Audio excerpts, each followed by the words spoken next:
Brian Cheung, who's been looking at the numbers as we look at Theresa May. Yeah. So in terms of what we are seeing, we have expected this to fail at the second test here, and that looks to be the case. Right. It looks like so. I'm just looking at the Sky News feed right now. So it says that the House did vote no, 391 votes, and then yes, 242 votes on the Brexit deal that is on the table. Again, Sky News also reporting that there will be a vote on a no deal tomorrow, but it seems like the margin is large enough that they've turned this deal down. So Theresa May's Brexit deal suffering a second defeat in the UK.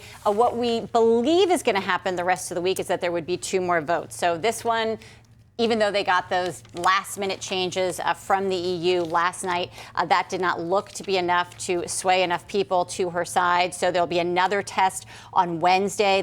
Do we leave with no deal? Then on Thursday, do we just request a delay? So we have this March 29th deadline. Do we push that out somewhere? Oscar Williams-Grut is now joining us. Oscar, what are the details? Hi there. Yes, well, as you just said there, May is right now in the Commons telling MPs that there'll be an emergency motion tomorrow on whether we want to leave with no deal on March 29th. So politicians do have the option to rule that out, but at this moment, it's still a possibility. We could crash out of the EU in just 17 days.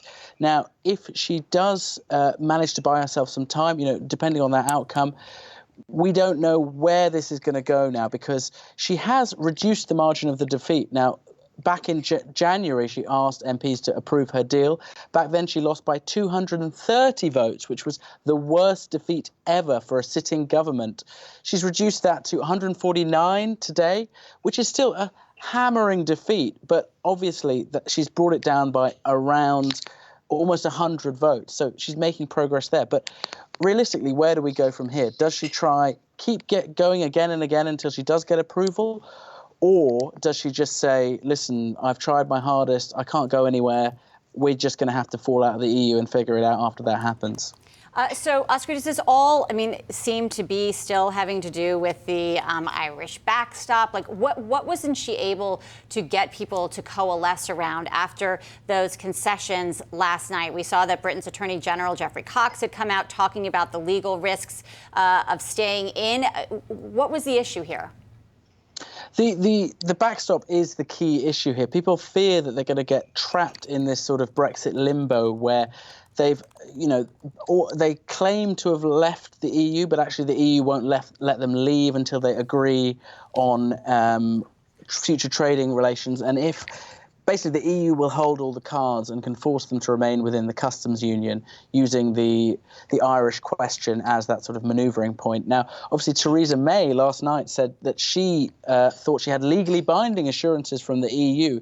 But as you said there, Geoffrey Cox, her Attorney General, came out today and said, actually, the concessions you've won are not legally binding. They reduce the risks, but there is still they can't be defended in court. Ultimately, the EU has the absolute power at the end of the day. And that's what the majority of hard Brexit MPs are opposed to. They say it's better to crash out of the EU with no deal than to be stuck with the EU holding all the cards. Yahoo Finance's Oscar Williams-Grut from London joining us as we are looking at live pictures of Theresa May, who has just lost for a second time over her trying to get Britain out of the EU. She's been working on this. This time she was able to reduce her loss a little bit, as Oscar noted, to 149 votes here. We are seeing the British pound rallying a little bit against the U.S. dollar, up just about to the tune of 0.5%. Euro versus U.S. dollar up just about 0.1%, following the news that this second test for Brexit has failed. I want to bring in our guest, Luca Paolini. He is chief strategist with Pictet Asset Management. So you've been watching this right along with us. Yeah, surprised? Does it matter? No, I'm not surprised. And I have to say, I live in London. We have been seeing this basically for 3 years. So we are all a little bit tired and bored of all this. But so it's not just us, even the people that live in London? The problem of all this is that we've been spending 3 years. We are pretty much in the same situation we were 3 years ago. I think the probability, or is very unlikely now, this deal is basically dead. I think it's probably the most likely scenario right now. There will be a delay very European kind of solution. You kick the can down the road. You hope that in a few months' time something will change. And I think at least the UK will avoid this kind of, very dangerous kind of end of the month kind of deadline. The hard Brexit. The hard you don't Brexit. think that will happen? No, I don't think so. Tomorrow there will be a vote on this, and the Parliament probably will vote to avoid a no deal and hard Brexit scenario, and there will be probably more negotiations that hopefully will lead to a deal in the next few months. So already, I mean, you have some reservations about this market, where it is right now. What do you think people should be doing, given not just what we're seeing with Brexit, but what we're seeing out of China, what we're seeing here in the US in terms of what feels like slowing growth? And you're completely right. I think what has changed right to a year ago is that, for example, here in the US, there is no earnings growth anymore. I think the first quarter is probably going to be negative. Last year was more than 20%. Lead indicators are falling. And yes, there are some signs, potential stabilization in China, but actually what we are seeing is a global slowdown, which is affecting all industry and all regions, and some market like the US are still very expensive. So we are actually particularly worried about the US valuation is high, and when actually growth is decelerating pretty sharply. So when you say that you're underweight U.S. equities, where is the bright spot here? Or are you more into fixed income? When you look at the global landscape, are there any markets that are very appealing to you, even within the emerging market space? We think emerging markets are actually in a sweet spot because global growth is actually weakening, but it's still decent. The Fed is pausing. We think that the dollar is actually going down and not up. And I think that China's reflation story, I think, will get traction. So we feel that actually there is good value in emerging markets. And we talk about Brexit, even in the UK.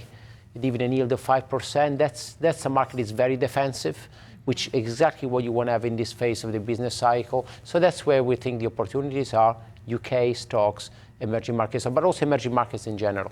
So in terms of just dollar Great British Pound dynamics, I mean, where do you see this going now that we still have this uncertainty in the UK? Do you think that the pound can gain some traction on the US dollar? Well, my feeling also looking at what's going on today is that there is a lot of buying the dips kind of mentality. Everybody's looking at the same number as me, and everybody knows that the pound is significantly undervalued. And if you expect some kind of deal and no hard Brexit, I think the upside is there, especially if the dollar loses a little bit of its kind of strength, which actually is exactly what we expect in the next few months. Luca Paolini, thank you so much for being here for the vote and able to help us. Pictet Asset Management Chief Strategist. Thanks a lot.